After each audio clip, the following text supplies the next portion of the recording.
If no one else has any other general questions, I can move on to the Fisher's exact test.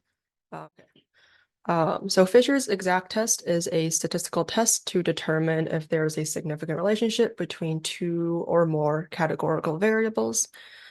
This originates from a lady tasting tea experiment from its creator, Ronald Fisher, which basically examined whether or not the lady in question could actually identify whether tea or milk is added first to a cup of milk tea based solely on taste.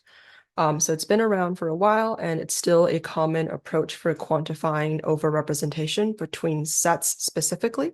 So not necessarily ordered gene lists, but like sets. And so for a given observed gene set, which would be our input gene set, you can identify if the input genes in that set are overrepresented in some sort of prior knowledge or annotated gene sets. So that is a key difference between this method and GSEA, which I talked about earlier. In the simplest version of Fisher's exact test, you can visualize the test using a 2x2 contingency table, which I've shown here. In this table, A, B, C, and D each represent the number of observations that belong to a specific category and trait pairing. So for instance, B, the value B indicates how many observations in category Y also have trait 1, and so on. There are two assumptions that you need to adhere to when you're doing Fisher's exact test. And the first is that your null hypothesis is that there is no association between the two categories that you're looking at. So there is no association between whether something belongs to category X or Y and whether it has trait 1 or 2. And then also the other assumption is that the marginal values are fixed. So this just means that the total number of observations for each column and each row will always remain the same. And then from this contingency table, you can compute a statistic using Fisher's exact test. And the computed statistic is basically the probability P of obtaining a specific observed table. And there is a formula available at the bottom here, but you don't need to memorize it. You can find it online anywhere that talks about Fisher's exact test. And for a more specific example related to gene expression, let's say that we had a study that measured the expression of 10,000 different genes under perturbation by some drug. And we want to identify whether or not the differentially expressed genes in our study are enriched for a specific biological pathway. If they are, that could indicate that the tested drug that we used has some effect on the pathway. So let's say that of these, 10,000 genes that we measured, and these numbers are just chosen for simplicity, we have about 100 that are differentially expressed, and then 9,900 that are not differentially expressed. And then we're comparing it against a pathway gene set that has 280 genes total. And so we can kind of build this table if we find that 80 of those genes that are differentially expressed are also in our pathway gene set.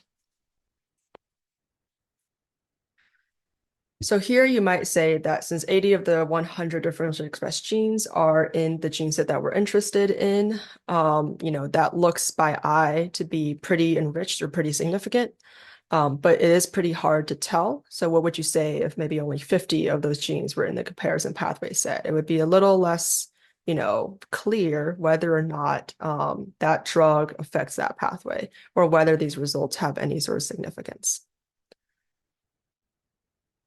And so that's why you need to do Fisher's exact test. And we also want to go over our assumptions again before we compute the statistic. So once again, the null hypothesis is that there is no association between those two variables. So in this example, our null hypothesis is that the differentially expressed genes in our drug perturbation signature are not associated with that specific pathway that we're interested in. And the second assumption, the marginal values are fixed. We're assuming that it's truth, basically, that 9,900 of the genes are not differentially expressed in our data and 100 are, and also that 9,720 of the genes are not associated with our pathway. So to compute the statistic, first you need to basically identify all possibilities for the contingency table.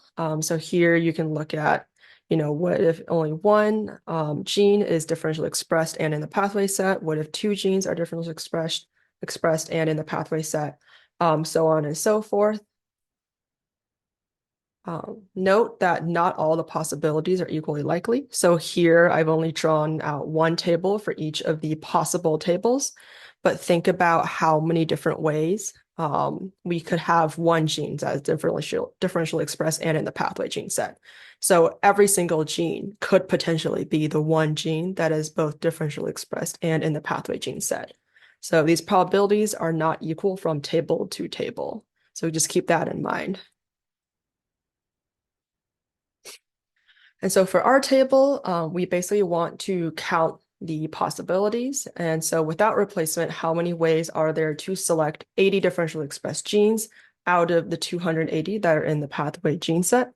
How many ways are there to select 20 differentially expressed genes out of 9,720 that are not in the pathway gene set? And then how many ways are there to actually select 100 differentially expressed genes out of 10,000 total genes? And we can fill those numbers into the formula that I showed earlier. And we essentially get something that looks like this.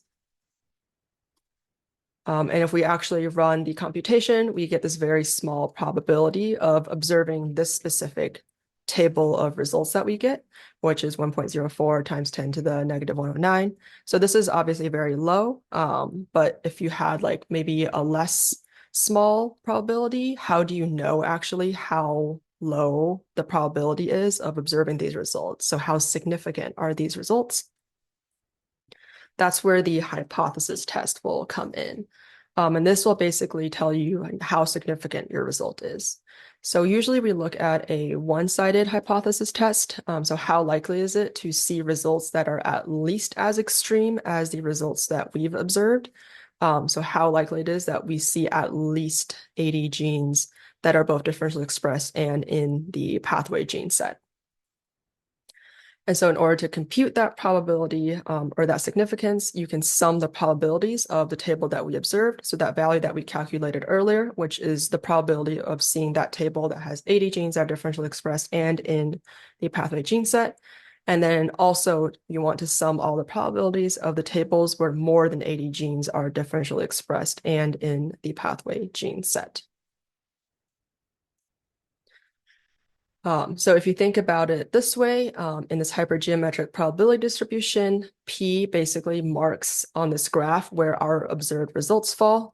So this is the value that we computed earlier. So the probability of seeing 80 genes that are differentially expressed and in the pathway gene set. So this is technically a probability, but it's not actually our P value.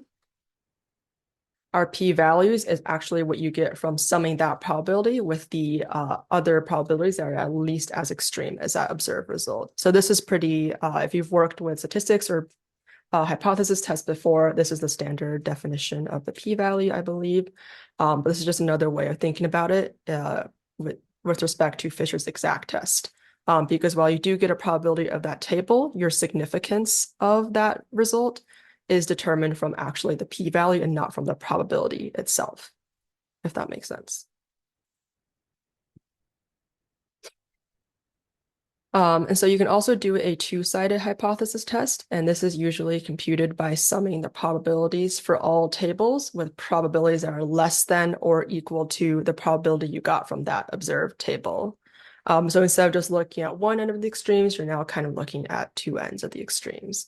But this is usually a little less common, I believe, in Fisher's exact test, because usually you're more interested in, if you're seeing more genes that are differentially expressed in your pathway gene set.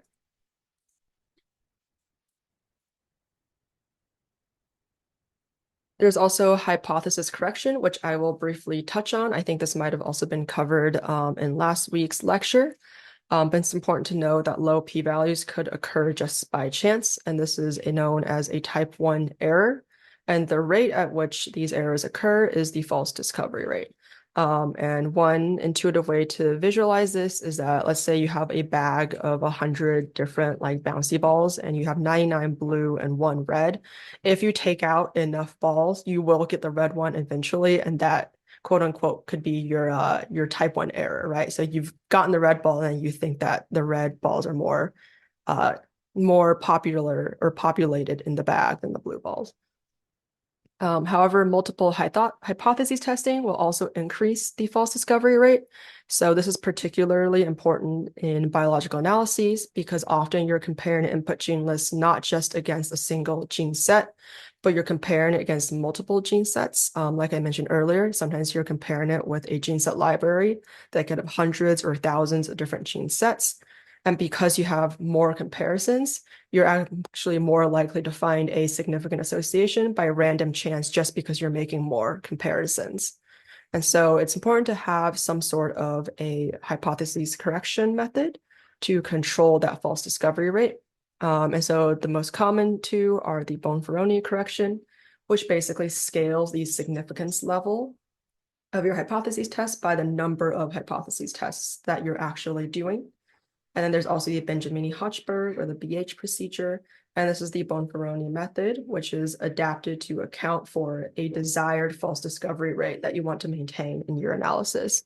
And Bonferroni is a bit more stringent and allows for slightly less significant, a lesser quantity of significant results than the Benjamini-Hochberg procedure.